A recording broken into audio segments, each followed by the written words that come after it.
Mondial Sport le nouveau partenaire de Grégoire Omnisport comme ni nga ko gisee temps yi Grégoire mu ngi defal ay pub di leen defal ay jeux concours noonu lay continuer di demee parce que Mondial Sport va accompagner Grégoire dans ses œuvres donc di ngeen am ay jeux concours 2 jeux concours chaque semaine ngeen gagné ay lot semaine bu ne da ngeen am 2 jeux concours mën ngeen gagné ay maillot ay blouson chaque semaine on va préciser ban lot ngeen di gagné donc su ngeen bëggee équipement rek dem leen ci Mondial Sport vous serez servi avec des prix imbattable. Donc Mondial Sport numéro WhatsApp 77 059 99 84. Bonjour à tous et à tous, bonjour à tous les suiveurs et à tous les inconditionnels de Grégoire Omnisport. Te dañuy wax défense équipe nationale du Sénégal gis nañ ne défense bi Koulibaly Kara ñoo fi nekkoon à l'avènement d'Aliou Cissé 2015-2017 ensuite Kara gaañu Salif Sané ñëw Salif Sané Koulibaly géré CAN 2019 ñëw Salif Sané gaañu ñu indi Kouyaté Koulibaly mais gis nañ ne Kouyaté il a bientôt 31 ans, Salif Sané aussi trentaine, donc Koulibaly 29 ans. Donc il faut que jeunesse bi ñëw, il faut que ñu relever tuuti donc la défense des Lions du Sénégal. Et actuellement Aliou Cissé amatul lu mu wax parce qu'il a 2 défenseurs centraux de qualité en la personne de Ousseynou Ba et de Pape Abou Cissé. Donc pour preuve, les 2 défenseurs donc internationaux sénégalais pour Pape Abou Cissé, Ousseynou Ba c'est un futur international.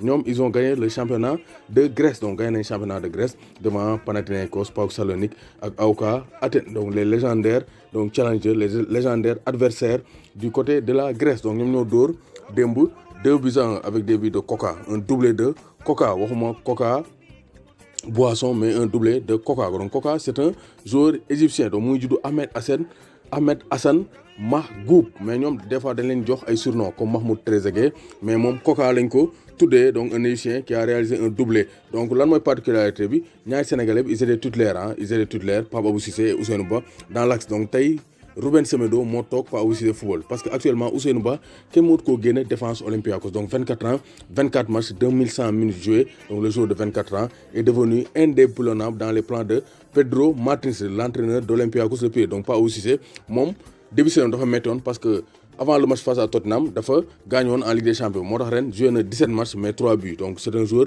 qui marque des buts moo tax actuellement c'est le très haut niveau du côté de l'Olympiakos le Pirée et grâce à ces 2 Sénégalais Ousseynou Ba et Pape Abou Cissé moo tax Aliou Cissé actuellement défense bi waratul wax dara parce qu'il a 2 axes centraux. Ousseynou Ba Pape Abou Cissé wane nañ ne mën nañoo jouer dans un même axe central gis nañ ko face à Arsenal ils ont été exceptionnels. Ousseynou Ba ak central gauche Pape Abou Cissé ak central donc Ousseynou Ba ak central droit Pape Abou Cissé ak central gauche l'enfant de Pikine. Donc gis nañ ne aussi Koulibaly actuellement il est en forme donc Aliou Cissé amatul problème il doit amener Ousseynou Ba et Pape Abou Cissé obligatoirement renforcer la défense des Lions du Sénégal. Mais dama ko waxee ni ma koy waxee rek dama ci tàyyi Cheikh Kouyaté il n'est plus un axe central de métier c'est un défenseur donc c'est un milieu terrain donc nañ ko yéegal ci milieu terrain bi comme ça en défense on aura Salif Sané Ousseynou Ba Pape Abou Cissé ak Kalidou Koulibaly. Donc Moussa Ndiaye mën naa ñëw Mohamed Nabi Sarr mën naa ñëw renforcer la défense. En tout cas une chose est sûre Aliou Cissé devra compter pour la CAN 2022 te pousse nañ CAN bi donc Ousseynou Ba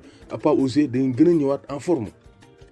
Donc 2020-2021 ne leen permettre ñu gën a affirmer wu comme des défenseurs incontournables aux yeux d'Aliou Cissé parce que Koulibaly moom suukar la ku ko bañ doon dégg c'est le pilier. Donc kan mooy ànd ak Koulibaly la ñuy xool en tout cas une chose est sûre Pape Abou Cissé nangu na place donc Ousseynou Ba nangu na place Pape Abou Cissé à l'Olympiakos le Pirée. Donc ça aussi c'est une concurrence saine c'est le football parce que kay gaañ na kii ñëw wane ay garantie ñu teg ko mais il faut se dire une chose Aliou Cissé en défense centrale leer na.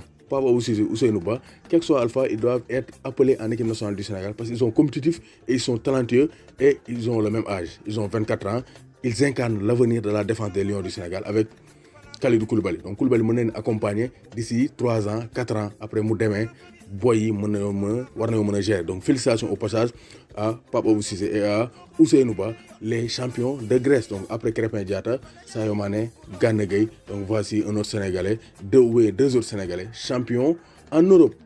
Pape Abou Cissé ngari Ousseynou Ba Pulo